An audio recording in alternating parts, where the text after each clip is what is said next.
If you want to change the world, start off by making your bed. If you make your bed every morning, you will have accomplished the first task of the day.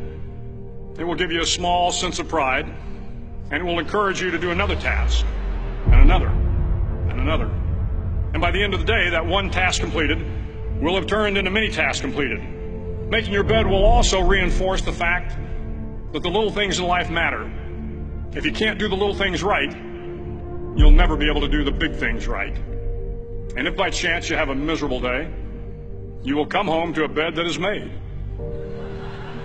That you made. And a made bed gives you encouragement that tomorrow will be better. To pass SEAL training, there are a series of long swims that must be completed. One is the night swim. Before the swim, the instructors joyfully brief the students on all the species of sharks that inhabit the waters off San Clemente. They assure you, however, that no student has ever been eaten by a shark, at least not that they can remember. But you are also taught that if a shark begins to circle your position, stand your ground. Do not swim away. Do not act afraid.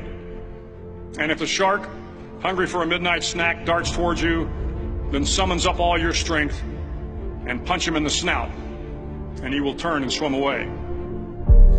There are a lot of sharks in the world. If you hope to complete the swim, you will have to deal with them. So if you want to change the world, don't back down from the sharks.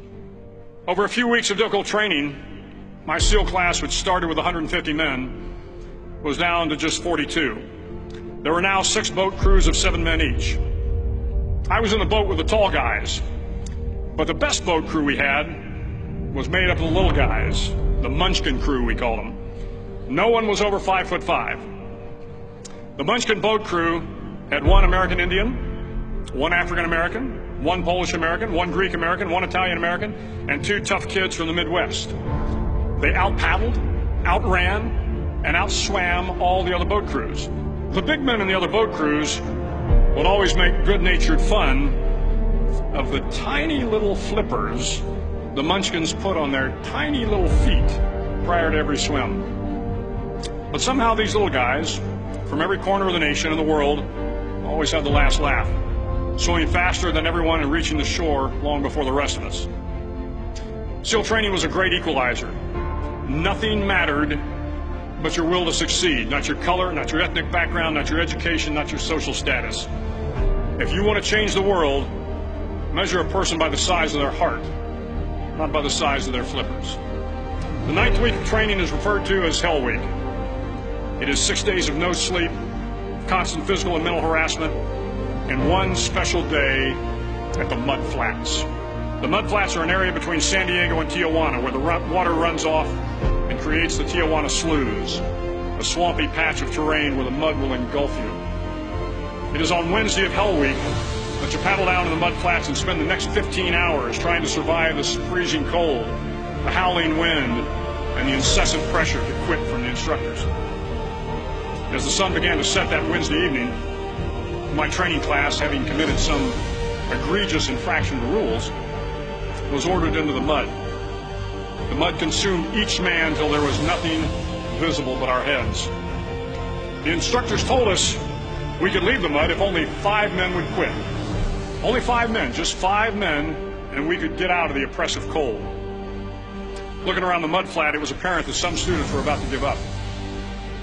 It was still over 8 hours till the sun came up. 8 more hours of bone-chilling cold. The chattering teeth and the shivering moans of the trainees were so loud, it was hard to hear anything. And then one voice began to echo through the night. One voice raised in song. The song was terribly out of tune, but sung with great enthusiasm. One voice became 2, and 2 became 3, and before long, everyone in the class was singing. The instructors threatened us with more time in the mud if we kept up the singing, but the singing persisted, and somehow the mud seemed a little warmer, and the wind a little tamer, and the dawn not so far away. If I have learned anything in my time traveling the world, it is the power of hope. The power of one person, a Washington, a Lincoln, King, Mandela, and even a young girl from Pakistan, Malala. One person can change the world by giving people hope. So if you want to change the world, start each day with a task completed. Find someone to help you through life. Respect everyone. Know that life is not fair and that you will fail often. But if you take some risks, step up when the times are the toughest, face down the bullies, lift up the downtrodden, and never ever give up. If you do these things, the next generation and the generations that follow will live in a world far better than the one we have today. And what started here will indeed have changed the world for the better.